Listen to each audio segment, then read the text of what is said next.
Olá, este é o Ordem Natural, seu podcast de temas em torno da cultura, filosofia e outras coisas importantes, porém inúteis. Meu nome é Lucas Azambuja, sou conservador, professor universitário e sociólogo. E eu sou o Rafael Madaloso, formado em Direito, autor do livro Madness and Terror, Loucura e Terror, disponível apenas no Kindle pela Amazon e em inglês. Sejam muito bem-vindos.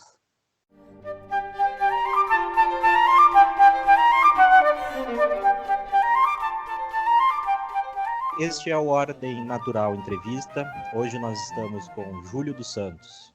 Júlio é formado em Administração de Empresas pela PUC do Rio Grande do Sul, com pós-graduação em Economia Empresarial pela Universidade Federal do Rio Grande do Sul. É executivo de finanças corporativas com 14 anos de experiência profissional, sendo 6 anos como gestor financeiro, membro honorário do Instituto Atlantos, fundador do IFL Brasília e fundador do podcast Tapa da Mão Invisível, que é justamente por aí que a gente vai começar o bate-papo com o Júlio. E essa é a minha primeira pergunta. Como surgiu o teu podcast, Júlio? Tapa da Mão Invisível. Fala aí pra gente. Cara, primeiramente, muito obrigado por me convidar para esse primeiro papo de vocês aí, essa primeira aula praticamente, né? São duas pessoas que eu admiro muito, eu não preciso muito puxar saco de vocês dois, são amigos de longa data e que muito influenciam no meu pensamento, desde que eu conheci vocês lá no Idos de 2013, 2014, mais ou menos.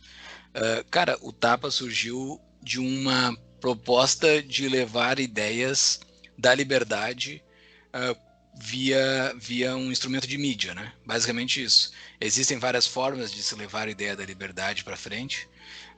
Existem institutos espalhados ao redor do Brasil, pode escrever, pode ser um escritor, pode ser várias coisas.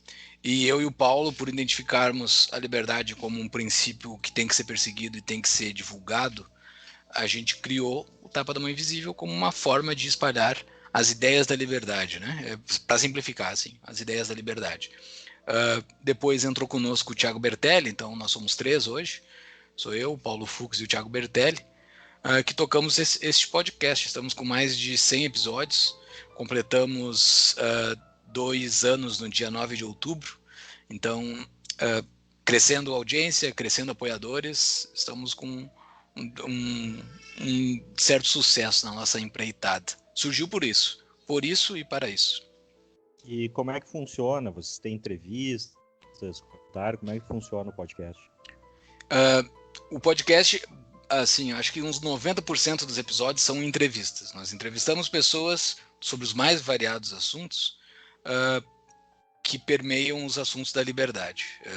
E alguns episódios nós fizemos somente nós e internamente, ou falando sobre um livro, ou falando sobre um autor específico, ou falando sobre uma ideia específica. Mas grande parte dos episódios são entrevistas com pessoas que têm certo conhecimento que permeia as ideias da liberdade. E assim, como é que eu já tive a honra, né, de ser entrevistado aí por vocês no Tapa, e como é que funciona a escolha dos entrevistados, além de escolher, que nem a gente fez agora, os amigos, com uma espécie de nepotismo? Nepotismo é necessário, nepotismo é necessário o grau de parentesco, né? A gente não tem mais uma predileção, né? Cara, a gente escolhe pessoas que a gente acredite que tem algo a acrescentar de diferente do que se vê na mídia tradicional. Esse é o nosso mote principal, né? A nossa frase inicial. É um podcast feito para aqueles que querem ouvir ideias que abalam sociedades e que não são ditas na mídia tradicional. Tem que ser ideias que não são ditas, ideias diferentes, e que são ideias aparentemente válidas, né? Não vou chamar um cara, por exemplo, que defende uma coisa completamente absurda.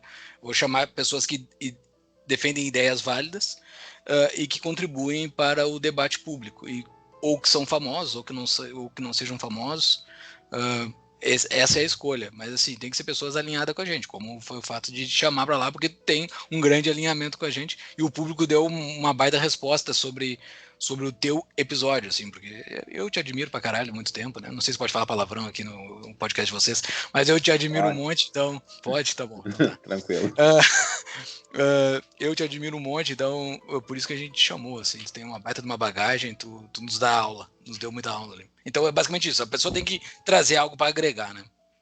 E falar assim em comentário, repercussão, teve algum episódio aí do podcast de vocês que causou alguma situação polêmica, algum tipo, né, de... Essas tretas que têm acontecido nessa era aí das redes sociais, Twitter, Facebook.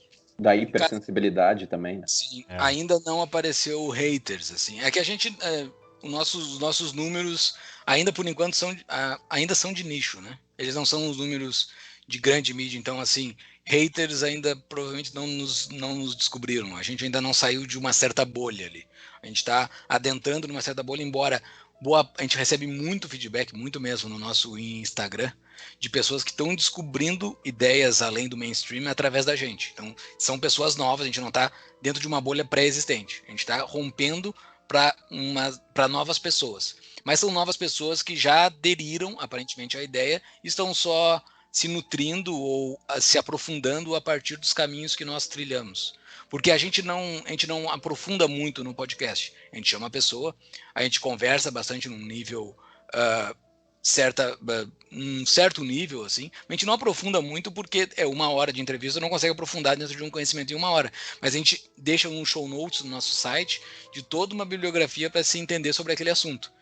E as pessoas estão indo para aquela bibliografia, aparentemente estão crescendo a partir dela, então a gente está dando caminhos, a gente está apontando caminhos que as pessoas estão trilhando. Então, tá, nisso não estão surgindo haters, assim, por enquanto ainda não surgiu. Aparecem algumas pessoas criticando alguns posicionamentos de alguns entrevistados e principalmente criticando eu e o Paulo por a gente não ter espremido o convidado. Ah, por que vocês não espremeram o cara nisso? Porque ele falou algo que claramente é contra o que a gente pensa, entendeu? Eu tipo assim, não, a gente quer que o cara fale a ideia dele, a gente não quer entrar em certos conflitos que em determinados momentos não são prementes pra gente poder entrar, assim. Embora em alguns momentos a gente faça o advogado do diabo pro cara poder se defender de certas acusações mainstream, mas a gente não tenta buscar treta, assim, a treta pela treta, né? Então, o nome do podcast é claramente uma referência ao liberalismo, né? E como é que tu conheceu as ideias liberais? Como é que teve contato, enfim? O nome do podcast, duas coisas, né? Sobre o nome do podcast, sim, claramente, a ideia da Mão Invisível, de Adam Smith, inclusive ele está na nossa logo lá, tá o Adam Smith. E essa ideia surgiu, a gente explicou lá no episódio 2, de um amigo nosso, que faz um episódio recorrente com a gente, que se chama Conexão Boston, um amigo nosso que mora em Boston, que ele um dia mandou um áudio pro Paulo, e o Paulo passou para mim, antes de criar, e a gente criou esse mantra do tapa da mão invisível, muito antes de construir o episódio, muito antes de construir o podcast. Quando a gente fez o podcast, o nome já estava meio dado. Não, tem que ser esse mantra, porque a gente seguido falar dele. Que foi um fato que aconteceu em Massachusetts lá, e escutem o episódio 2 lá do tapa que ele explica, porque a história ela é um pouquinho longa. Eu conheci ele por idos de 2012, mais ou menos, quando eu conheci o site do Instituto Mises Brasil, que eu conheci ideias. Eu já tinha passado por uma graduação, já tinha passado por uma pós-graduação, a minha graduação é em administração, pós-graduação em economia, e eu nunca tinha escutado falar de ideias de pensadores austríacos e pensadores pró-liberdade individual, né? E pró-livre mercado. Isso foi um baque para mim, porque eu já tinha passado por tudo e eu não tinha visto nada disso, e comecei a consumir aquilo de uma forma muito grande, assim, muito. Comecei a ler muitos artigos, muitas coisas, comecei a comprar livros que eram indicados ali no site, e daí depois eu comecei a montar um negócio chamado Boteco Liber, no Rio Grande do Sul, em Porto Alegre. Foi que eu conheci o Lucas Azambuja, que ele apareceu nesse boteco um dia, e a gente ficou amigo desde aquela data. Então, provavelmente a gente se conhece antes, então acho que é 2012 ou 2013 que a gente se conhece, né, Lucas? Provavelmente é por ali. Eu acho que foi por aí, porque eu estava fazendo meu doutorado em São Paulo, e aí a metade do meu doutorado eu voltei para Porto Alegre para morar, e aí ficava só a distância com a minha orientadora. E às vezes ia para São Paulo para fazer algumas coisas que era inevitável. Sim. Mas eu me lembro Daí... que foi divulgado esse boteco, aí eu fui uma vez, aí tinha tu e outro pessoal. E eu acho que depois foi alguma reunião ainda da época daquele clube lá, o Clube Miss Miss Rand. Rand. exato, que depois virou o Clube Atlântico, o Instituto Atlantis. Daí foi ali, daí eu comecei a conhecer pessoas e discutir ideias, né? Eu acho que é interessante isso. Tu debater ideias é uma forma de tu conhecer melhor as ideias e criticar elas, inclusive, porque elas não são dogmas, elas têm que ser criticadas o tempo todo. Mas principalmente as pessoas que escutam duas pessoas debatendo, elas aprendem bastante, assim. Então a ideia do podcast é basicamente isso. Eu vejo que quando eu faço certos posts, coisas assim no Facebook ou Twitter, o que seja, as pessoas não dão like, não tem nenhuma interação comigo, mas elas estão aprendendo com aquelas coisas que eu estou botando. Só que aquele meu escopo de alcance era muito pequeno. O podcast hoje está dando um maior alcance nisso. E é muito grande. A quantidade de ouvintes silenciosos, pessoas que nos escutam e não tem nenhuma interação, só estão absorvendo a ideia. Vão absorvendo a ideia. Eu acho que a melhor forma de espalhar a ideia é essa. Então, por isso que e a forma de eu me criticar também. Com o passar do tempo, eu tô vendo que as minhas ideias podem ser cada vez mais aprofundadas. É isso que eu ia perguntar, até uma curiosidade. Mais ou menos assim, você tem ideia de quantas pessoas têm ouvido o podcast? Em torno de 4.000, 5.000 por semana. Bacana. Estão nos ouvindo. Assim, é um número que está sempre crescendo, toda semana cresce. Ele nunca diminuiu esse número. Ele é impressionante. Assim, sempre tem pessoas novas entrando na base. Elas entram na base, maratonam. Seguida a gente recebe relatos no Instagram das pessoas que estão maratonando, entendeu? Estão fazendo um caminho assim, ou de trás para frente, ou de frente para trás, porque entram e vão passando tudo. Então é bem interessante. É um negócio que a gente nunca foi comunicador, nem eu nem o Paulo, a gente nunca fez nada de comunicação. Então a gente aprendeu com o carro girando, assim, né? Então tá bem interessante. É uma experiência muito boa. Espero que vocês passem por essa experiência também, que é muito bacana, assim, de comunicação. Legal. Mudando um pouco de assunto, mas nem tanto, ninguém, né, questiona a importância da divulgação de ideias, né?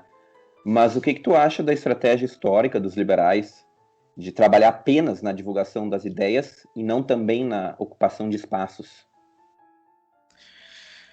É interessante essa tua pergunta. Eu acho que os libertários completamente fora disso, né? Os libertários não ocupam espaço nenhum, até porque pela estratégia dos libertários não é isso que vai ocorrer, né? Não é dessa forma que vai ocorrer qualquer melhora, né? Mas falando especificamente dos liberais que tu falaste, que também faz parte do público do Tapa, os liberais, eu acho que eles ocupam um certo espaço, mas é um espaço que é muito insignificante dentro do contexto geral, assim, da política, né? Eles não conseguem entender a política como uma coisa mais um jogo feio, assim, né? Eles têm um romance pela política que me deixa bastante chateado de ver. Eles pensam que a política é um jogo limpo, eles pensam que a democracia é um jogo limpo, e o negócio é completamente sujo e podre. Aquele romantismo deles com a política é o que faz com que eles não tenham expressividade nenhuma, ao meu ver. Então, assim, não é que eles não tenham espaço ou não queiram espaço, só que o espaço que eles querem ter dentro da política é um espaço que não existe, é um espaço romântico, das pessoas que estão discutindo ideias. Para mim, a política é um negócio completamente sujo, tem que jogar completamente com chute na canela e dedo no olho, porque não existe política limpa. Política, eu me defino como libertário, eu me defino como uma pessoa que detesta o Estado, vejo o Estado um mal absoluto, Sauron, ele tem que ser destruído, mas ele existe e a gente não... Eu, durante a minha vida, não vou ver um mundo sem Estado. Eu sei disso. Mas eu quero que, durante a minha vida, as pessoas entendam o Estado como um mal. Só isso que eu quero. Ok, vamos ter o Estado? Vamos ter o Estado. Beleza. Mas entendo que ele é um mal. Ele é ruim. Ele é mal em sua essência. Então, vamos lidar com esse mal do jeito que se lida com o mal. Com chute na canela e dedo no olho. Não vamos tratar ele bem. Ele é um negócio extremamente ruim, por essência. O Lucas consegue explicar isso muito melhor do que eu e talvez consegue me refutar muito melhor do que eu tô falando agora. Eu tô dando opinião na frente de um cara que eu admiro muito aqui. Eu sei que provavelmente eu vou tomar dedo no olho. Mas...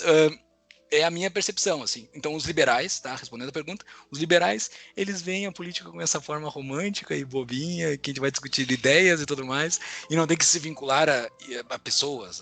A política não é voltada para pessoas, não, política é pessoas, política é liderança, política é tu botar a pessoa como um salvador ou como alguém política que vai evitar o mal. Política é poder, exatamente, é poder, e poder é um negócio ruim em si.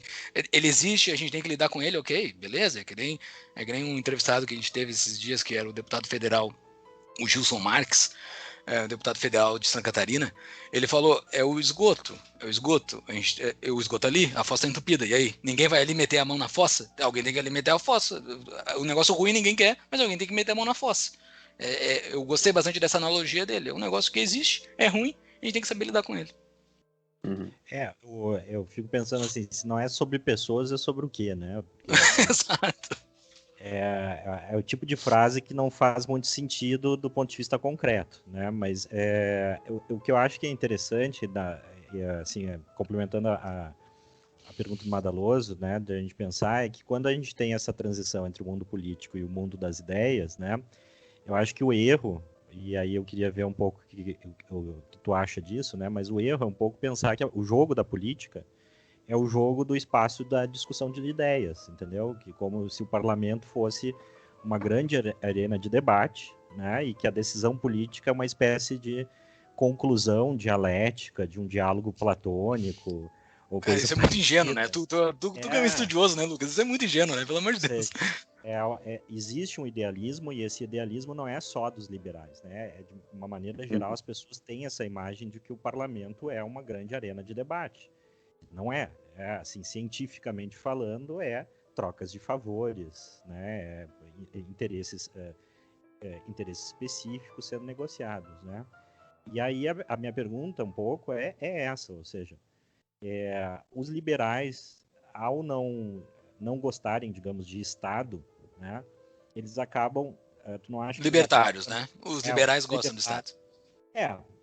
mas vamos colocar assim, não gostam do Estado grande, né? Ok. E por isso, ou seja, eles não conseguem também, talvez, usar a política, né, a favor das próprias ideias, né? Essa estratégia de ocupar espaços, né, prevê que uma certa adaptação entre, digamos assim, os teus ideais, os teus princípios e a natureza das relações de poder. Eu não sei o que tu acha com relação a isso, né? A gente vê até o próprio Salim Matar saindo, né? Existia uma espécie assim assim, vocês até eu acho que entrevistaram, né, o Salim Matar. Entrevistamos o episódio 101 agora, a gente acabou de lançar. Exatamente. Para mim a impressão digamos assim, houve um desencantamento. Ele achou que era uma coisa e, né, a realidade se mostrou outra. Então, essa é a minha pergunta, basicamente, né? Os liberais, eles têm essa dificuldade um pouco de fazer essa transição entre a discussão de ideias para o jogo da política. O que tu Sim. acha? Eu acho que existem mais coisas além do que é falado, entendeu? Tem muita coisa por bastidor, assim, que talvez a história vai nos contar, ou talvez nem a história vai nos contar. Tipo, a saída do Joaquim Barbosa do STF. Essas coisas assim que ninguém nunca sabe direito o que aconteceu. Tipo, o general que foi colocado de assessor do Toffoli quando era presidente do STF. Essas coisas que a história, com o passar do tempo, vai nos contar por que aconteceram essas coisas completamente estranhas, assim. A saída do Salim, talvez, aconteceu alguma coisa de bastidor que ele nunca vai contar. Mas, assim, o argumento dele de saída é lógico, mas ele tinha uma esperança que ia conseguir fazer bastante privatizações, não conseguiu fazer e caiu fora, entendeu? Eu não sei se ele foi ingênuo de pensar que ia conseguir fazer privatizações, se a leitura dele foi errada no início. Eu não sei aonde que foi o erro dele, assim, ou se teve algum erro. Ele fala que não, ele foi uma experiência que ele conseguiu entender o Estado por dentro e tudo mais. Eu acho assim, talvez não seja o caso do Salim, tá? Talvez o Salim entenda bastante da coisa, ele só tinha uma perspectiva que não conseguiu atingir. Mas eu acho que tem muita gente envolvida com governos. Eu não estou falando do governo federal do Brasil, não estou falando política do momento, assim, né? Bolsonaro, liberais que entraram junto com o Bolsonaro, não. Estou falando política como um todo, assim. Existe muita gente que entra na política jurando que vai conseguir fazer alguma coisa, assim.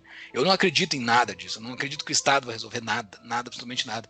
E esse meu pensamento é conservador, não é nem libertário, assim. É conservador. Eu acredito que uma coisa que já não funciona, não vai funcionar para frente. Não é algo que eu estou inventando na minha cabeça. É uma coisa que o mundo real está me dizendo que não funciona. Então, o mundo real está me dizendo que para frente também não vai funcionar. Não tem nada que vai mudar para frente que vai mudar. Não tem, eu vou botar uma bancada nova que vai mudar. Não, tem um estamento ali, tem um negócio por trás que não faz o negócio funcionar. Os caras que entram com esse discurso de que vão mudar alguma coisa por dentro, eu eu dou risada, assim, eu acho muito idiota, assim, muito imbecil, porque eu acho que eles não vão conseguir. Se um dia eles conseguirem calar minha boca, eu vou ficar muito feliz disso. Ah, eu consegui. O Júlio aqui, ó, tu falou que eu não ia conseguir e eu consegui. Beleza, ótimo, parabéns. Mas eu acho que não. Eu gostaria que liberais, libertários, conservadores entrassem no governo como um espaço a mais para divulgar ideias. Basicamente isso. Eu vejo a política e as pessoas que entram para a política como somente um espaço a mais para divulgar ideias. O TAP é um lugar que a gente espalha ideias, outros lugares, mídias, outras coisas, institutos, conferências, o que se faz aí.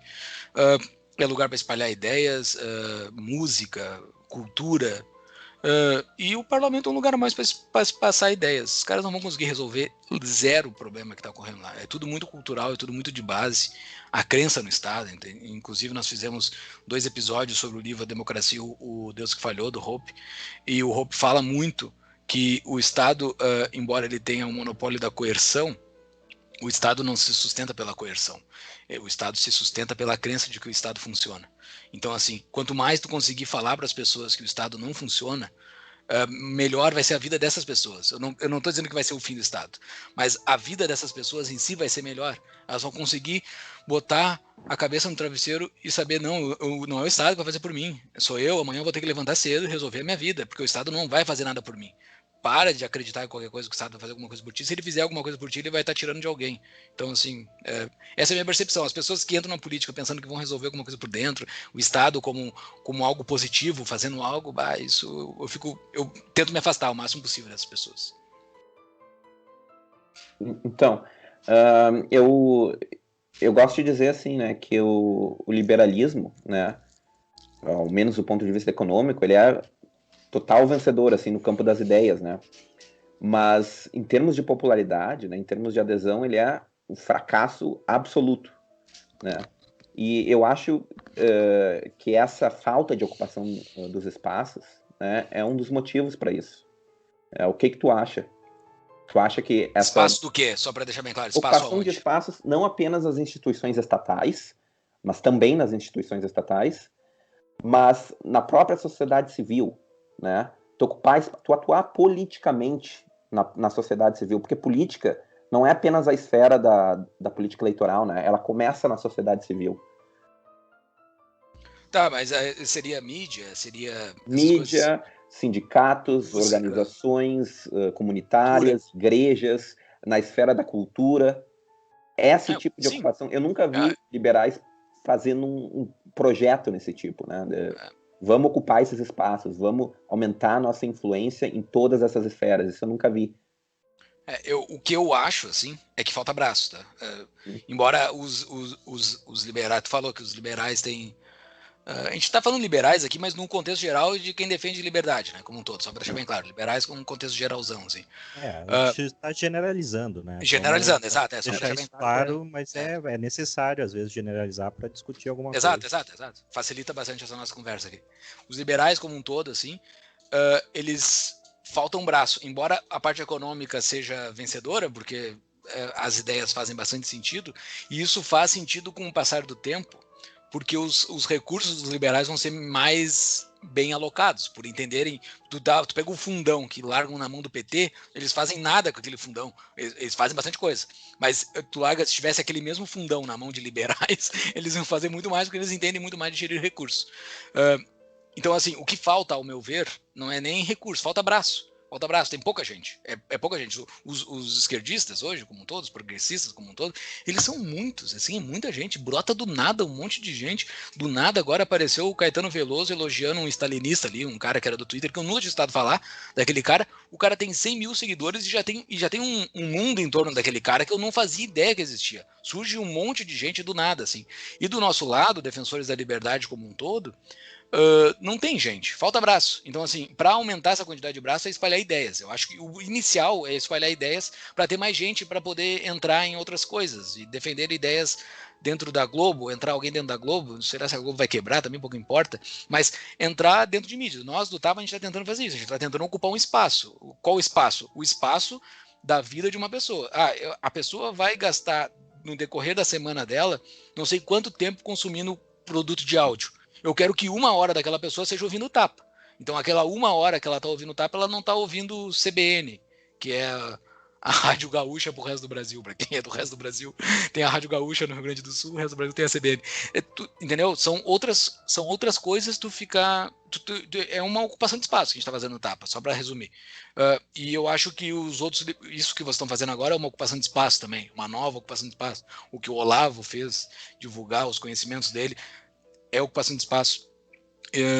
Eu acho que é isso, assim, a gente tem que, mas falta braço, não tem, cara, é pouca gente, meu, é pouquíssima gente disposta a empregar tempo para isso, assim, o Adriano Janturco, que trabalha com o Lucas ali, eu acho que ele consegue, ele tem um papel fundamental nisso no Brasil, porque ele está formando muita gente, assim, né, tem muita gente vindo a reboque do Adriano Janturco, assim, produzindo e espalhando liberdade ao redor do Brasil, mas ainda é pouco, acho que falta gente.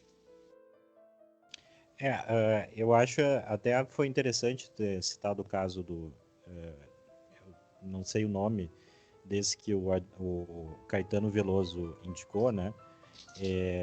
Stalinista e tudo mais, né? Teve clipes dele circulando na internet dizendo que em revolução se mata e que isso é por uma boa causa, enfim, né? Ou seja, ele falou claramente o que no fundo sempre a esquerda busca, né? Mas eu acho que uma coisa que tu falou,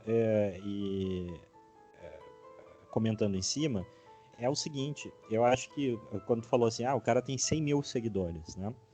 Eu acho que, na verdade, isso é efeito de uma causa que está relacionada ao que o Madaloso está perguntando, né? Ou seja, na medida que eles têm ocupação de espaço, né, e ocupação de espaço de forma organizada e não como a gente, né? Ou seja, né, cada um fazendo o seu projeto, etc., né, mas eles têm organizações, etc., né, acaba que daí qualquer pessoa que entra nesse meio, né, tenha lá os 100 mil seguidores, 50 mil seguidores, porque, né, já criou, digamos assim, vamos usar até um termo que eles não gostam, né, eles já criaram o seu nicho de mercado, né, eles já têm o seu nicho cativo de mercado, né, e aí qualquer um que recebe a bênção, digamos assim, das grandes estrelas da esquerda, consegue muito rapidamente 50 mil, 100 mil, consegue um editor para publicar um livro, Exato.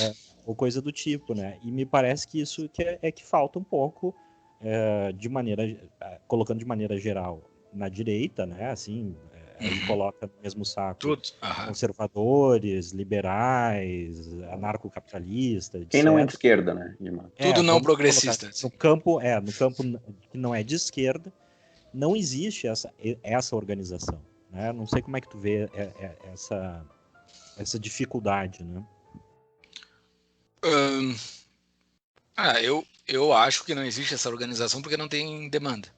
Porque não tem povo suficiente para fazer essa organização. Então, vai organizar o quê? Entendeu? Que nem tu falou, tem bastante gente espalhada e tudo mais, mas ainda é pouca gente. Se não tiver uma massa embaixo, assim, não tiver, claro, tem a massa de pessoas que consomem esse produto, tem aqueles divulgadores das ideias, tem aqueles que controlam, que coordenam esses divulgadores de ideias. Por enquanto tem os divulgadores de ideia e uma massa de gente que consome esse produto muito pequena, assim, eu acho. Talvez tenha mais, e eu que não estou vendo. Mas não tem o que organizar ainda. É muita pouca coisa, pouquíssima coisa. Por exemplo, vou dar um dilema que nós entramos num determinado ponto do Tapa da Mãe Invisível. Nós queríamos muito falar sobre meio ambiente, muito. Falar sobre temática de meio ambiente, conversar com alguém sobre meio ambiente, que a pessoa defendesse as ideias de liberdade, entendeu? Não queria que alguém viesse citar a Greta, sabe? É um negócio de meio ambiente que use ciência lógica, né? E a gente não achou. Não tinha, cara. A gente não achava ninguém para falar sobre ciência, para falar sobre meio ambiente que defendesse liberdade. Daí apareceu, meses depois, o Leandro Narlock, que estava lançando um projeto Árvores do Futuro, que é muito legal o projeto dele, Árvore do Futuro, que tem essa perspectiva do otimista racional, né, daquele autor Matt Ridley, eu acho que é, né, Matt Ridley, que é em inglês, que é muito interessante, essa perspectiva do meio ambiente. que ele dá por essa perspectiva. Daí a gente conseguiu o contato com o Leandro Narlock e trouxe ele para falar sobre meio ambiente. Mas, pô, o Leandro Narlock fala sobre um monte de outras coisas. A gente pegou um cara que não é especializado em meio ambiente para falar de meio ambiente. Porque não tem, cara, não tem, falta braço. Mas eu acho que está sendo produzida essas pessoas. As pessoas estão se formando. Porque no Tapa, na nossa audiência, é muita gente, muita mesmo. Gente que está cursando universidade, que são universitários. Muita gente nova, assim. Muita. Claro, tem bastante profissionais. O público do Tapa ele é um pouco mais voltado para a pessoa que já saiu da faculdade. Assim, o nosso público que a gente está atingindo hoje são profissionais já consolidados. Mas tem muita gente que é graduando ainda. E, cara, e a gente está falando de 8 anos que eu conheci as ideias da liberdade. 8 anos. O negócio começou a ficar efervescente mais em 2014, 2015. 5 anos. Nos formou uma pessoa na faculdade desde que essas ideias começaram a ser discutidas. Os caras de esquerda estão falando isso desde a década de 60, né? Se espalhando pelo mundo aí. Então, assim, eu tô sendo otimista aqui, eu tô sendo bem otimista aqui. Que eu acho que as pessoas estão sendo formadas e tá vindo uma galera muito boa. Assim, que vai dar suporte para tudo isso. Vão produzir, umas pessoas que vão patrolar o Tapa, vão produzir conteúdo muito melhor do que eu, e vão nos patrolar e vão começar a botar coisa no ar, entendeu? Eu espero que isso ocorra, assim. E tudo, os podcasts que vocês estão fazendo, podcast conservadores, vai surgir de tudo que é coisa, assim, cara, ao meu ver. Otimista total, eu sou muito pessimista, assim, mas nisso eu sou muito otimista, assim, que as ideias estão se espalhando, as ideias corretas, as ideias validadas estão se espalhando e a gente vai começar a tomar espaço. Porque não tem como coordenar a tomada de espaço. A tomada de espaço, ao meu ver, tu bota uma massa de gente que entende daquela ideia e essas pessoas, por interesse próprio, elas vão tomando espaço aonde vem. Como, por exemplo, o cara que está na OAB, por exemplo. Não vai crescer ninguém na OAB lá e fazer uma chapa liberal dentro da OAB. Eu acho que com o tempo vai, porque já tem chapas liberais dentro das universidades federais atualmente. Então, no futuro, vai ter alguém na OAB que é liberal. A OAB é algo importante no Brasil, tem que ser tomado espaço dentro da OAB, entendeu? Mesmo que seja uma bosta, mas tem que tomar espaço lá dentro, entendeu? Essa é a minha visão, eu sou bem otimista, tá, Lucas? Não, isso tem a ver com uma outra pergunta que eu queria te fazer, que é o seguinte, tu falou, né, dessa falta de pessoas, seja no meio liberal, talvez também no meio conservador, enfim, e eu concordo que há uma falta de pessoas que falem um pouco desses temas, vamos colocar assim, não tradicionais, né, ou seja, que não falem exatamente de política, né, no sentido de Estado, etc., e não exatamente de economia, né. Então, assim, primeiro, me parece que no caso do liberalismo, né, principalmente o liberalismo mais moderno, né, a partir do século XX e tudo mais, ele deixou as questões relacionadas à cultura, moralidade, costumes, né, como algo, digamos, secundário e passou e estritamente individual, né, é uma questão de gosto, preferência pessoal, etc., né, e colocou no primeiro plano as questões econômicas, né.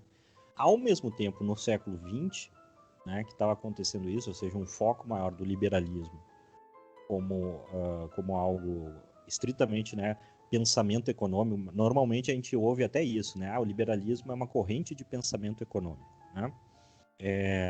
O que não faz muito sentido, mas tudo bem. Um foco nas questões econômicas. Do outro lado, os socialistas, os marxistas fizeram o movimento inverso, né? No sentido contrário, saíram de um foco da luta de classes econômica, do proletariado, né? E entrou nesses temas como o meio ambiente, como ciência, arte, cultura, costumes, sexualidade, etc., né? E aí eu queria ver o que tu acha, né, dessa avaliação e se isso não explica também a falta de pessoas, né, do nosso lado para falar sobre assuntos como esse, né, como meio ambiente, como família, casamento. Sim, tudo. Enfim, né, todas essas coisas que hoje... Romance.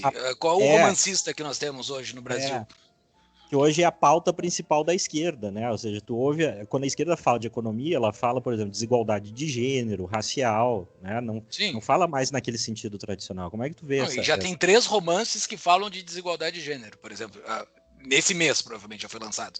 Sabe, é um negócio que eles têm uma alta produção. Não, eu acho que primeiramente, né? Só para explicar, eu sou católico, né? Antes de mais nada. Eu vejo que a pauta moral e a família e tudo mais é uma pauta mais importante que existe. Assim. Não existe pauta mais importante do que essa. A família, ela é a base de qualquer coisa dentro de uma sociedade. Ela é anárquica, né? Ela é pré-estado. Não é o Estado que diz que existe uma família. Dito isto, os liberais, século XX, tudo mais, tu entende bem mais do que eu, mas a minha percepção que eu tenho, eles abandonaram isso porque eles não têm Deus dentro daquela dentro daquela arcabouço de ideias deles ali. Eles tiraram Deus daquele fundamento deles. E esses dias eu vi um vídeo que o Olavo fala uma coisa muito interessante, assim, o que o diabo quer, e eu, por ser católico, eu acredito no diabo, né? Um dos fundamentos católicos, você tem que acreditar que o diabo existe, né? O diabo, ele não quer dinheiro, né? Ele não quer encher os bolsos de dinheiro. O diabo quer almas, né? Qual é a forma que tu conquista almas, né? Tu não conquista a alma por dinheiro, né? Tu conquista a alma pela mente dela, pelo coração. Sei lá como é que tu vai trazer uma alma pro teu lado. Mas tu tem que ver o que o diabo tá querendo. Ele tá querendo essas coisas. E os liberais só ficam pensando em bolso, em dinheiro. E tu mesmo, Lucas, foi uma pessoa que mais conseguiu me explicar como é muito fácil o liberalismo ser progressista, né? Como os progressistas conseguem usar do liberalismo para eles vencerem, né? E ao meu ver é isso que está acontecendo na China nesse exato momento, né? A China utilizou do capitalismo para ela se manter no poder, sendo completamente totalitário e mantendo aquelas almas dentro do escopo delas, né? Eu acho que o liberalismo erra muito nisso, muito, muito, e principalmente o liberalismo que acredita que o Estado vai resolver problemas deles, né? Porque eles pensam que essas distorções ocorridas durante o século XX vão ser solucionadas pelo Estado. Mas, ao meu ver, foi o Estado que gerou esse próprio problema. Se tu tivesse tirado do Estado e tivesse botado de volta os valores da família, e valores não, né? Mas o poder dentro da família, as decisões são familiares, não teria que ter nem essa discussão boba que se tem hoje. Discutir casal, casa, não casa, pessoa do mesmo sexo, eu não tô nem aí pra essa história. Se tivesse essa decisão fosse da minha família, beleza, cada um toca a sua vida. Mas no momento que tu bota pro Estado, o Estado vai definir o que é família? O Estado não vai definir o que é família. Nunca vai definir. A família existe antes do Estado. Então essas pautas não são do Estado. O Estado não tem que se meter nisso, nem para gerar novos problemas, óbvio que não, e nem para corrigir problemas. É só o Estado sair, dar um passinho para trás e deixar que as famílias se resolvam. Mas eles não querem isso. Os liberais, boa parte desses liberais que são nuclearizados dos indivíduos, tem uma contradição entre eles, que eles acreditam que o Estado resolva certos problemas e o Estado tem que definir o que é família. O Estado tem que definir qual a substância que eu boto dentro do meu corpo. O Estado não tem que definir isso. O Estado nunca vai conseguir definir isso, o Estado nunca vai resolver esses problemas, ao meu ver. Então, esse é um ponto interessante, né? Porque uma das... Eu me evadi da tua pergunta, Lucas? Não, né? Eu acho que eu respondi ela, né? Não, sim, tá. Tá, beleza. Sim. Não, uma das consequências, né, que eu noto do aumento do Estado, aliás, eu não, né? Vários autores notam isso, né? É a destruição dos corpos intermediários da sociedade, né? E eu acho, né, que a destruição dos corpos intermediários da sociedade ela é essencial, assim, para esse avanço desse progressismo cultural que a gente vê, O né? Estado destruiu os corpos... O Estado é uma relação mais ou menos dialética, assim. O Estado destrói, tá? E ao mesmo tempo que esses corpos são destruídos, o Estado se fortalece, né? Sim. E o que tu acha que seria uma bandeira interessante para o liberalismo, a recuperação desses corpos? Né? Só para definir, assim, me dá um exemplo desses corpos. Dá um exemplo. Igrejas, comunidades locais, não precisam ser... Total. Enfim, não precisa ser comunidades religiosas, mas comunidades da sociedade civil, né? Por exemplo, há um tempo atrás eu vi uma notícia de um professor de educação física, né? Porque ele não tinha diploma, né? Ele tinha reunido, assim, um pessoal, né? E juntos eles, enfim, praticavam exercícios físicos, né? Corriam, faziam corrida, não sei mais o que eles faziam, né? E ele foi impedido de atuar, né? Não sei o que de fato aconteceu com esse professor, né? Pelo Estado, ele foi impedido, né? E a comunidade dele foi dissolvida, né? Porque ele não tinha o diploma, enfim. Esse é só um exemplo banal, né? Sim. Um exemplo banal de como o Estado ele destrói essas comunidades, essas organizações espontâneas que surgem da sociedade, né? Esses corpos intermediários. Exato, o que ocorre que os Estados Unidos conseguiu manter, né, nesses 200 e tantos anos de Estados Unidos, que eles conseguiram manter a forma dos condados ali. Os condados conseguem manter essa relação dos corpos intermediários, né? E é óbvio que é por isso que os democratas querem fazer o defund the police, né? Defund the police. Isso tira completamente esse organismo, o intermediário, porque dentro dos Estados Unidos é muito louco. Eu morei lá por um ano. Os caras que são daquele condado, daquela região, eles é que estão pagando a polícia daquela região. A polícia daquela região, os policiais daquela região moram ali, nasceram ali, são pessoas que estão ali a vida toda, todo mundo se conhece. Isso é fundamental.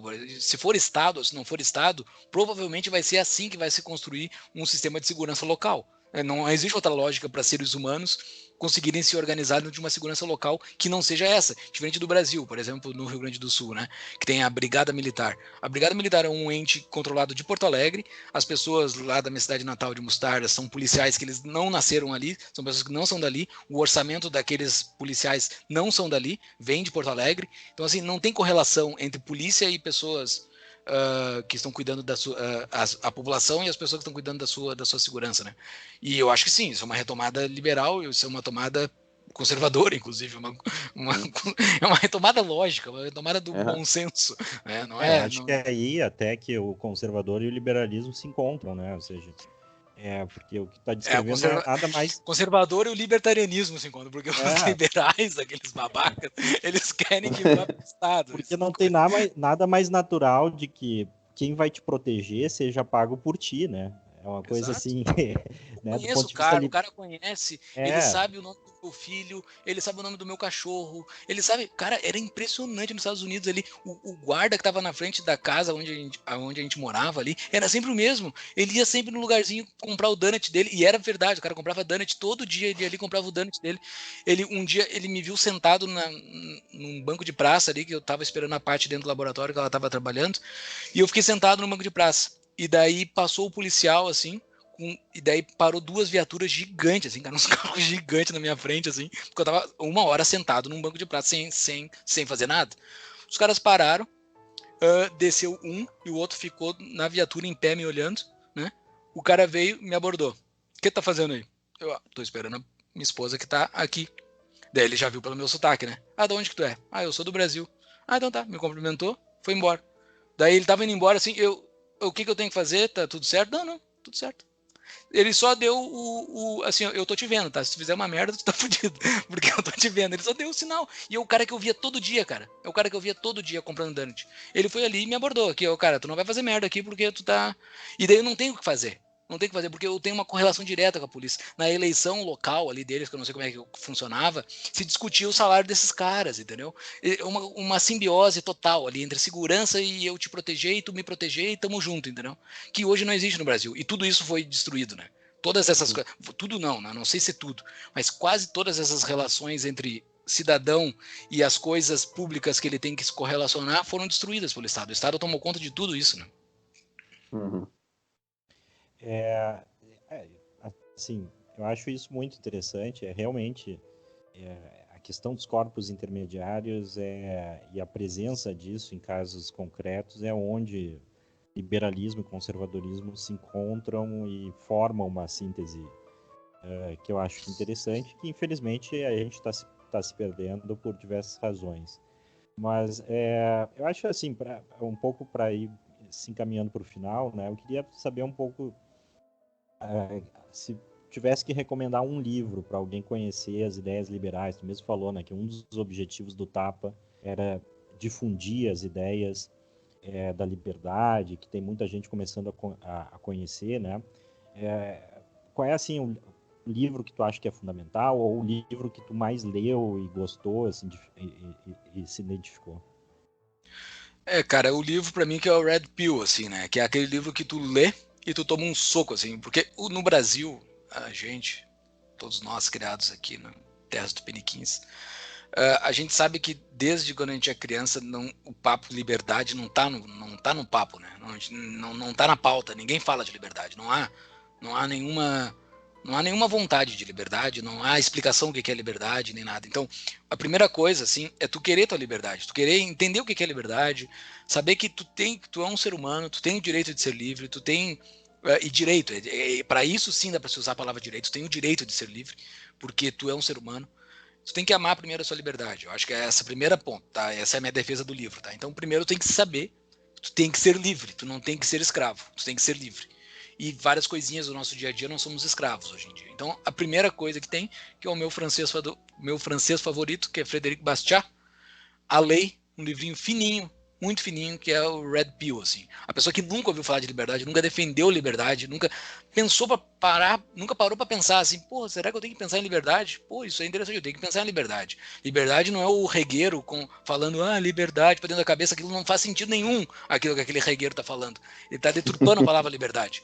Então, assim, leia e aprenda o que é liberdade. E o cara que explicou muito bem isso foi Frederic Bastiat, ao meu ver, de uma forma simples, assim, simples que chega assim, um soco na cara, assim, o jeito que ele explica como a liberdade é importante. É um livro que não se aprofunda, né? É um livro que é o primeiro contato, por isso que me pediu um primeiro contato. Esse é o primeiro contato que a pessoa tem que ter com liberdade, com Bastiat, mas depois tem que se aprofundar, né? Tem que ler Hayek, O Caminho da Servidão é interessantíssimo de ler depois.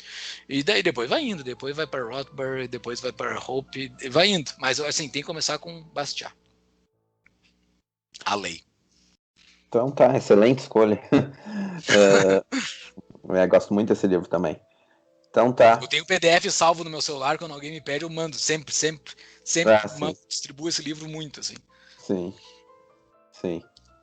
Então tá, muito obrigado, Júlio. Foi um imenso prazer te ter aqui na nossa estreia, né? Uma honra, cara. Uma honra mesmo. Eu sou muito admirador de vocês dois. Eu sou puxa-saco demais de vocês dois. O meu pensamento no Tapa, que ocorreu nesses 2 anos, muito foi orientado por vocês. Muitas dúvidas que eu tive do pensamento como um todo da liberdade. Vocês dois me conseguiram dar nortes em várias dúvidas que eu tinha. Eu agradeço muito a vocês dois. Então, quem é do Tapa e está ouvindo aqui também, muito se deve a esses dois aqui. A minha linha de raciocínio, o que eu estava certo, sabe? O que eu estou errado, a culpa é minha. O que eu estava certo é por mérito deles. Tá bom. Então tá. Toda nossa. Valeu. Bom, pessoal, esse foi o Ordem Natural, entrevista com o Júlio Santos. Espero que vocês tenham gostado, né, de conversar com ele, tanto quanto nós gostamos. Fiquem com a gente, porque o podcast ainda não terminou. Nós vamos dar dicas de livros sobre o Stalin, né? O nosso vai ler e vai estudar, que quem tem que ler e estudar é esquerdista, tá bom? Fica aí com a gente, valeu!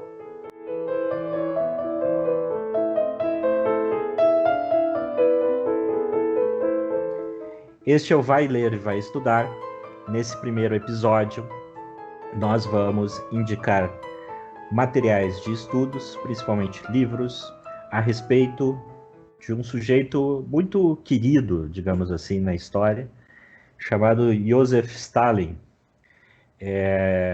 Falo muito querido porque o motivo de a gente estar aí indicando os estudos, né, materiais para iniciar um estudo sobre quem foi esse ditador, surgiu aí de uma polêmica há algum tempinho atrás, algumas semanas atrás, onde o Caetano Veloso indicou, né, falou a respeito de um jovem pesquisador intelectual marxista, e esse jovem pesquisador intelectual marxista escreveu um artigo aí na Folha de São Paulo, se não me falha a memória, tecendo elogios a Stalin, né, retratando ele como uma espécie de pai duro, né, disciplinador, assim, uma espécie de grande estadista, social-democrata, né, e que matou algumas pessoas ali no meio do caminho, mas isso, né, não se compara em nada à grandeza Acontece, né? desse ditador. Então, para você, né, nosso caro ouvinte, comparar essa versão, né, propagandista a respeito de Stalin e estudos, né, de historiadores e outras pessoas que consultaram fontes primárias, documentos, pessoas, testemunhos, né, descendentes de pessoas que sobreviveram à perseguição de Stalin, nós vamos indicar aqui alguns livros. E nós vamos começar com um assunto a respeito da vida política de Stalin, que está por trás, digamos assim, né, de algo que está acontecendo na Rússia e, ao que tudo indica, está vindo aqui para o Brasil, de uma certa reabilitação da figura de Stalin, com base no fato de que ele teria sido o grande responsável pela derrota dos nazistas na Segunda Guerra Mundial. E eu vou recomendar, então, 2 livros a respeito disso. O primeiro livro é de um autor chamado Viktor Suvorov, que, na verdade, é um pseudônimo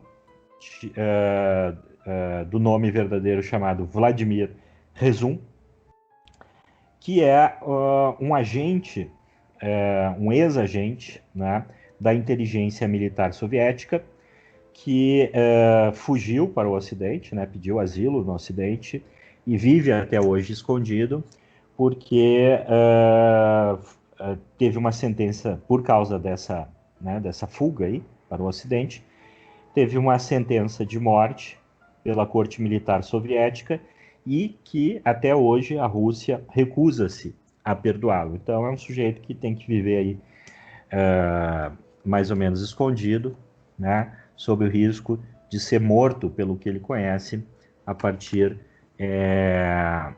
do seu trabalho na inteligência militar. E ele escreveu um livro chamado O Grande Culpado, o plano de Stalin para iniciar a Segunda Guerra Mundial. É um livro que é uma combinação do que ele conhece, né, a partir da vivência dele como agente de inteligência, e novos documentos que estão sendo aí liberados na medida que a União Soviética caiu, e principalmente aí nos países satélites, né, alguns documentos de inteligência estão sendo liberados e essa história aí tá sendo contada. Esse é um livro onde o Suvorov fala que o Stalin, né, na verdade, ele incentivou o Hitler, porque o Stalin tinha uma pretensão, né, que vinha de inspiração do Lenin, que era espalhar a revolução para o mundo, né? E você espalharia a revolução para o mundo, segundo Lenin, né? E Stalin adotou essa ideia para si, num contexto de uma guerra mundial entre as potências capitalistas, aproveitando então a instabilidade de uma guerra mundial e a fragilidade das potências. Assim você conseguiria então passar por cima delas e exportar o modelo de revolução socialista para o mundo. E uma vez que o Lenin, no contexto da Primeira Guerra Mundial, não havia conseguido isso, o Stalin, segundo o Suvorov, adotou para si esse modelo e viu no Hitler o instrumento a ser incentivado para deflagrar a Segunda Guerra Mundial, né? A Segunda Guerra Mundial. E uma vez que Hitler teria avançando na Europa, né, e fragilizando, né, fazendo, digamos assim, um trabalho sujo, fragilizando as potências capitalistas, Stalin ficaria ali, né, numa aliança com Hitler, que era o Pacto de Não Agressão, se preparando para, então, tomar de Hitler e pousar como o liberador da Europa do nazismo e, assim, promover a revolução, uma vez que toda a ordem política havia sido destruída. Aproveitando o próprio enfraquecimento dos nazistas, né, no curso dessas... Exatamente, porque a guerra cobra também um custo para quem está vencendo, e naquele momento ali o Hitler estava vencendo. E aí ele fala uma coisa que é muito interessante, o Suvorov, né, que é o seguinte, por que Hitler teria atacado então a União Soviética, já que Stalin já havia, né, estava cooperando desde antes da Segunda Guerra Mundial com Hitler, fornecendo treinamento para os seus oficiais, fábricas. Eles, inclusive, invadiram, né, e destruíram a Polônia juntos, né? Exato, né? Tinham acordos de divisão de territórios, etc. né? Então, por que que o Hitler foi lá e invadiu a União Soviética, né?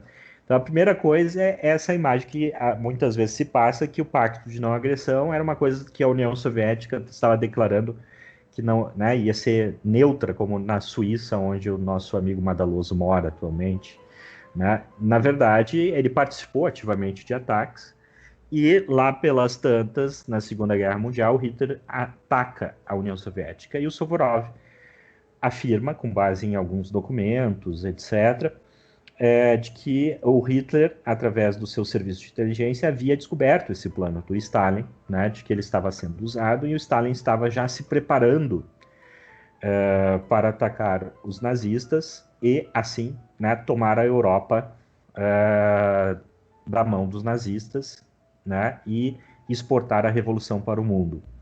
Então, teria sido esse o motivo do ataque dos nazistas. Então, a gente, com esse livro, a gente começa a ver uma versão aí um pouco diferente dessa história do Stalin ter sido, né, um antinazista, um antifascista, né? A gente viu que não é bem assim. A gente vê até a partir desse livro que não é bem assim. E o outro livro que vai um pouco nesse contexto dá uma outra, né, uma outra versão a essa mesma tese, né, é do Robert Gellatley, que é um professor de história da Universidade Estadual da Flórida, nos Estados Unidos. O livro se chama A Maldição de Stalin, e ele fala que, na verdade, ao ver Hitler, né, fazendo o que estava fazendo lá, o Stalin, né, viu uma oportunidade, né, ele também é partidário da tese de que o Stalin estava agindo com base nessa concepção leninista da exportação da revolução para o mundo, e vê na oportunidade, né, dos sentimentos e da luta antifascista na Segunda Guerra Mundial, né, de entrar ali como líder nessa luta, né, e assim conseguir liderar a revolução com base na instabilidade que Hitler estava criando na Segunda Guerra Mundial. E o Gallagher diz que isso é a origem da Guerra Fria, né? Na medida que o Stalin entra ali para liderar o esforço contra Hitler, ele estava buscando justamente, né, esse processo de se aproveitar da situação e exportar a revolução para o mundo. E essa teria sido a origem, né, a provocação da Guerra Fria, aonde o Stalin, né, a partir da construção de um certo culto da personalidade em torno dele, né, vira uma referência para os demais ditadores comunistas do pós-guerra, de como implantar um regime comunista, governar a partir do terror. Ele se torna uma referência, inclusive, segundo o Robert Gallatin, inclusive para a própria China, né, do Mao Tse-tung. Mao Tse-tung teria se inspirado, de alguma forma, na conduta de Stalin. Então, esses são os dois livros que falam do envolvimento do Stalin aí, né, em se utilizar do nazismo, né, não para combatê-lo, mas sim para, né, como, pelo menos na melhor das hipóteses, como idiota útil, né, Hitler para os seus objetivos, e no processo, né, deportando judeus de volta para a Alemanha, coisas desse tipo.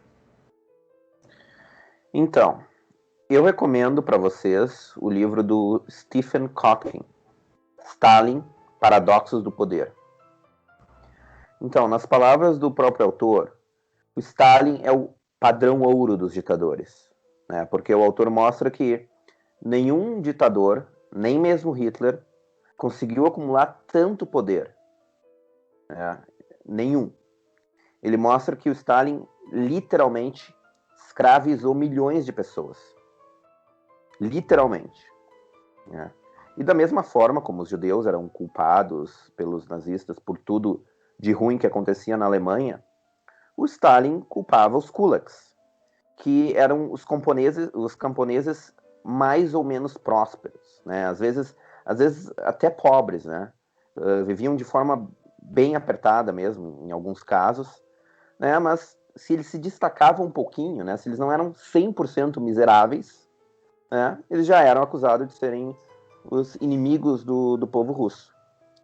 E para quem, né, fosse classificado como um Gulag, né, e tinha uma cota, né, os oficiais tinham uma cota, né, de pessoas que eles tinham que fuzilar, né, ou fuzilar ou mandar para campo de concentração, né.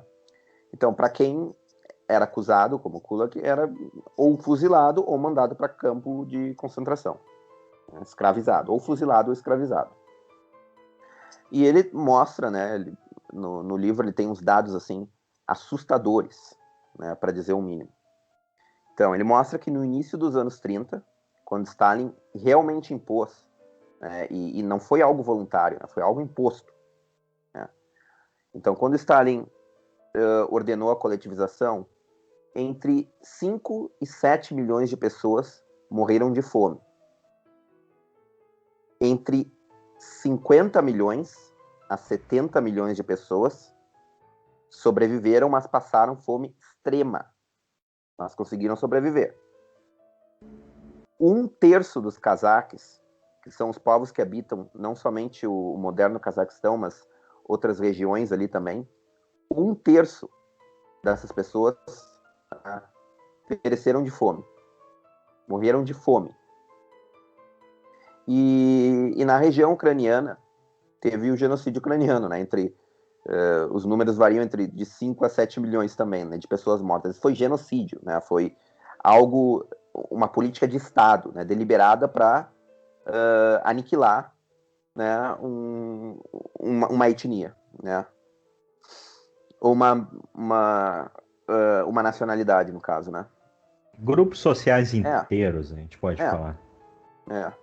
Ou seja, é evidente, né, que se trata de Stalin é um monstro, né? Ou seja, não tem nada desse ditador aí que teve que fazer algumas coisas, né, não muito boas assim no meio do caminho, mas no geral, né, ele ele é um monstro. É bom que se diga também, no Robert Gallatin, ele fala exatamente de que esses atos de extrema violência do Stalin, né, não foram, segundo ele, produtos, digamos assim, de uma personalidade perturbada ou de circunstâncias, né? Elas estão, segundo Gallatin, estão relacionadas à ideologia marxista-leninista interpretada por Stalin, né? Ou seja, a ideologia, sim, segundo Gallatin, desempenha um papel importante, né, nessa crueldade, né? Ou seja, está na ideologia, segundo Gallatin, a previsão de que é necessário e desejável esse tipo de violência. Esse é um argumento feito também pelo Kolakowski, né, no próximo livro agora que eu vou recomendar, né, que ele fala justamente isso, né, que no contexto russo, né, só uma ditadura nos moldes stalinistas, né, para conseguir manter o poder, né, se perpetuar no poder. Então, eu indico esse livro, né, o Main Currents of Marxism, do Leszek Kolakowski, que é um filósofo polonês. Indico o volume 3, né, o livro é um livro sobre, né, como o nome mesmo diz, é um livro é um estudo completo da tradição marxista, né? É um livro monumental, de 1.400 páginas. Então, no volume 3, né, capítulos 1, 2, 3 e 4, tem a parte onde ele menciona o stalinismo, né? Então, tem muita coisa que eu poderia falar, né, de exemplos assim, práticos que ele dá da monstruosidade do regime, né? Mas, por causa do tempo, eu vou pegar só um aqui, né? Por exemplo, ele menciona que as pessoas eram acusadas, né, de crimes, entre aspas, né, contra o Estado, né, crime que poderia ser, sei lá, roubar, conspirar a favor do imperialismo, né, coisa assim que, né, ninguém sabe exatamente o que significa, né? O que significa conspirar, né, em favor do imperialismo? É o que o ditador quer que signifique, né? Então, essas pessoas, né, eram torturadas, interrogadas, e todo mundo sabia, né, que as pessoas não tinham cometido esses crimes, né? Os oficiais que eram encarregados de obter as confissões sabiam que ninguém tinha cometido esses crimes, que em alguns casos era até impossível, materialmente impossível, né? Imagina um camponês miserável cometer um crime em favor do imperialismo, sei lá o quê.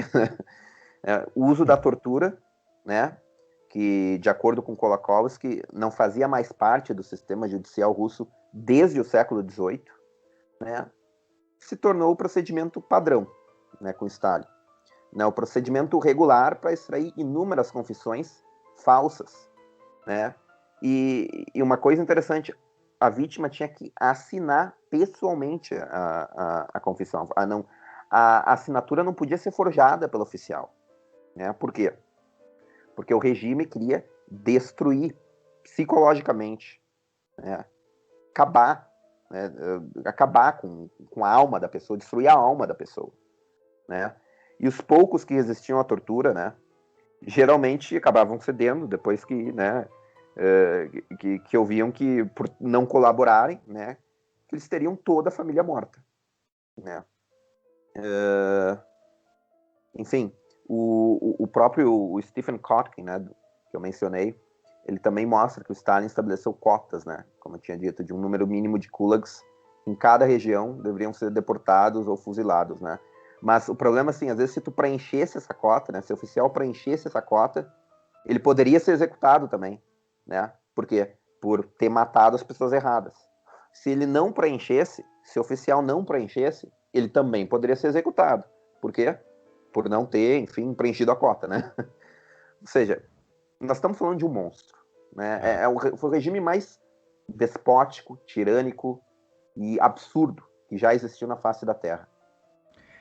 Eu acho que né, quando se chega nesse nível de maldade, assim, eu acho que as nuances elas se perdem, né? Ou seja, é difícil a gente colocar uma hierarquia entre Stalin, Mao Tse-tung, Hitler, no mesmo patamar, né? Eles entram ali numa categoria que a gente pode dizer assim, é de pesos pesados. Então, a partir de um certo momento para cima, né, todos são iguais em brutalidade. É nesse sentido dos crimes de Stalin, né, e da brutalidade do seu regime, essa questão da fome, do colapso, né, e de um certo genocídio pela fome, o principal caso que nós temos aí é da Ucrânia, né, o chamado Holodomor. Tem um livro que eu quero indicar da Annie Applebaum, chamado A Fome Vermelha, a Guerra de Stalin na Ucrânia. É um livro muito interessante também, né, baseado aí em fontes novas, documentações, traz algumas imagens também assustadoras das condições. E ela fala exatamente isso, né? Ou seja, foi um projeto de escravização dos ucranianos, né? Porque a Ucrânia é conhecida como o celeiro da Europa. Então, os camponeses resistiam porque basicamente era o seguinte: a tal da coletivização forçada, né? Era basicamente escravizar o sujeito, né? Ou seja, você agora vai produzir para os soviéticos, né? Para o governo de Moscou, e agradeça se no processo a gente deixar alguma coisa aqui para você sobreviver mal e porcamente no inverno. Então, aceitar, né, ir para a coletivização era aceitar ser escravizado e ter todo o seu trabalho confiscado pelos agentes russos da União Soviética a mando de Stalin. E essa também foi uma forma de quebrar a resistência do povo ucraniano à tentativa de dominação, né, soviética, russo-soviética, do seu território.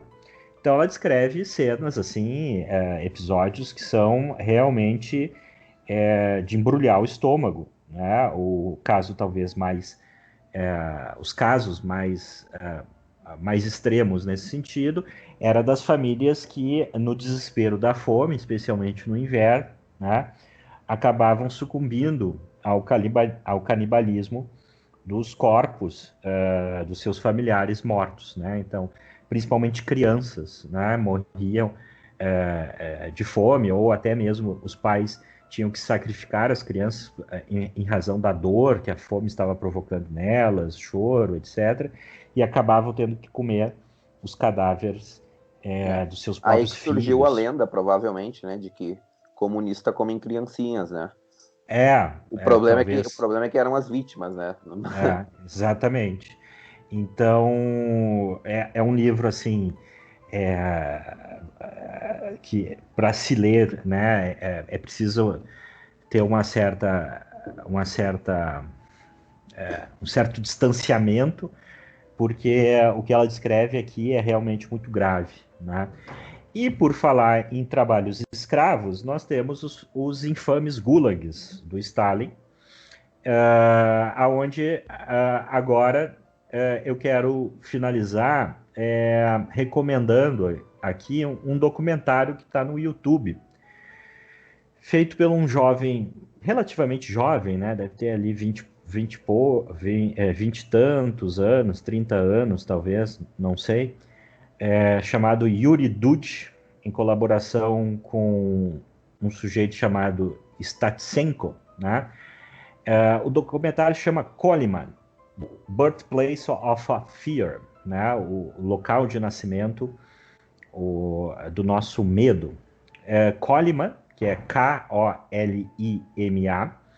é uma autoestrada na Sibéria que era digamos assim, a via de conexão para os diferentes campos de concentração que formavam o Gulag, que eram apelidados de campos de trabalho forçado, de reeducação, né, mas eram verdadeiros campos de concentração. Então ele percorre esses 2.000 quilômetros dessa estrada, indo nas cidades, entrevistando as pessoas, historiadores locais, né, que tem lá os registros, as documentações, né, descendentes de pessoas que haviam sido deportadas para, né, cumprirem penas, às vezes de 30, 40 anos nos gulags, né, em temperaturas ali que giram em torno dos menos 30, menos 40 graus, né, sob condições absolutamente desumanas. Né? Essas pessoas eram escravizadas, inclusive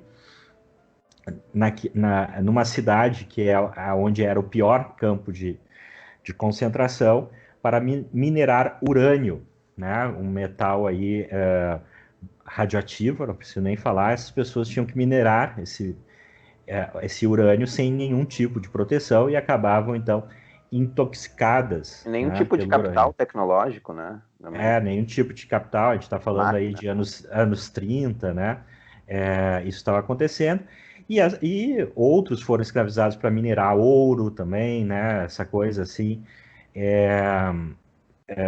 Ou seja, boa parte da riqueza, né? E ele fala também da construção da infraestrutura da Rússia de Stalin, linhas de transmissão, empresas hidrelétricas, barragens, estradas, foram construídas com esse trabalho escravo aí dos gulags, que no período do Stalin, né, dá um total mais ou menos, as estimativas, né, não são precisas, mas existe mais ou menos um consenso entre os historiadores, segundo o documentário, de mais ou menos 20 milhões de pessoas, né, foram levadas para esses campos num período aí um pouquinho maior de uma década, e 10% delas, ou seja, 2 milhões, né, foi morta, né, não sobreviveu a essas condições aí de trabalho ou foram executadas. E ali se misturava desde o sujeito que era realmente um criminoso, né, era um estuprador, um assassino em série, etc., com pessoas que estavam sendo presas porque haviam feito uma piada, porque haviam vendido uma menina, né, que é mencionada no documentário, havia dado sorvete, ela vendia sorvete e deu sorvete para os seus colegas, de graça para os seus colegas de escola, né, havia sido condenada, e outros casos desse tipo. E essas pessoas, né, foram para os gulags porque justamente Stalin precisava aí de uma mão de obra escrava para, né, construir a nova Rússia, né, e a sua industrialização, a sua infraestrutura a partir desse trabalho escravo, né, em condições, como a gente está falando aqui, absolutamente assustadoras. E o Yuri fala que até hoje na Rússia, né, os russos têm medo de questionar as autoridades, né, como uma espécie de lembrança desse passado construído pelo Stalin. ok? Bom, esse foi o nosso Vai Ler, Vai Estudar, né? Um aviso importante, esse documentário, infelizmente, ele não tem legendado para o português. Ele tem legendado para o inglês, mas você pode, na configuração ali, pedir para o YouTube fazer a tradução automática das legendas para o português para ver. Né? Então, espero que aqueles que estão nos ouvindo se interessem pelo tema, conheçam, né? Não caiam nessas propagandas, né, que tentam Fake vender news. Fake news, né, para usar um termo da moda, que tentam vender a coisa, né, botando para debaixo do tapete a dor, o sofrimento, a humilhação de milhões de pessoas, né, como se elas não importassem, né. O importante mesmo é a construção desse paraíso, né, comunista. Leiam, e assim nós encerramos o nosso primeiro episódio do Ordem Natural. Espero que vocês tenham gostado, tanto quanto nós gostamos de fazer, e vamos continuar assim com esse projeto, com esse podcast do Ordem Natural. Um abraço a todos e até o próximo episódio.